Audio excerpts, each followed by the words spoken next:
নমস্কার প্রিয় ভক্তবৃন্দ, জয় শ্রী মহাদেব। আপনি কি জানেন, যখন মহাদেব কোনো ভক্তের উপর প্রসন্ন হন, তিনি শুধু দুঃখ কষ্ট দূর করেন না, বরং তিনি সেই ভক্তের ভাগ্যের চাকাই ঘুরিয়ে দেন। তাই আজ আমরা জানবো মহাদেবের আশীর্বাদে যে 5টি রাশির ভাগ্য ফিরতে চলছে, যাদের জীবনে আসতে চলেছে অপার সুখ, সমৃদ্ধি এবং নতুন সূচনা। তাই ভিডিওটি শেষ পর্যন্ত দেখুন, কারণ শেষ রাশির জন্য আছে এক বিশেষ মহা সংকেত। আর ভিডিওটি ভালো লাগলে একটি সাবস্ক্রাইব এবং কমেন্টে হর হর মহাদেব অবশ্যই লিখুন।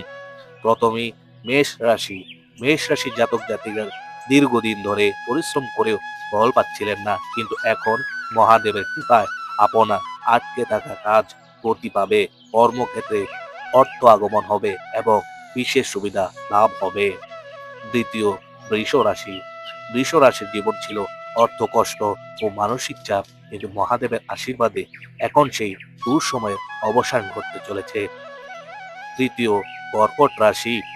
কর্কট রাশি মানুষেরা খুবই আবেগপ্রবণ। মহাদেব সেই আবেগের মূল্য দেন। সম্পর্কের জটিলতা দূর হবে, পরিবারে সুখ সমৃদ্ধি ফিরবে, সাথে আপনার মানসিক শান্তি লাভ হবে। চতুর্থ, বৃশ্চিক রাশি। বৃশ্চিক রাশির মহাদেবের অত্যন্ত প্রিয়। এই রাশির উপর তার বিশেষ দৃষ্টি থাকে।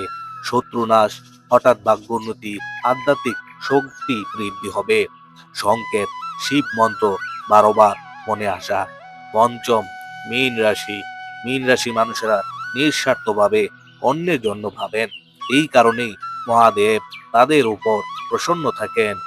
ভাগ্যের বড় পরিবর্তন, সাথে মনস্কামনা পূরণ হবে, জীবনে আসবে অলৌকিক সাহায্য। প্রিয় ভক্তবৃন্দ, যদি আপনার রাশি এই তালিকায় থাকে, তাহলে জানবেন মহাদেব নিজেই আপনার জীবনের দায়িত্ব নিয়েছেন।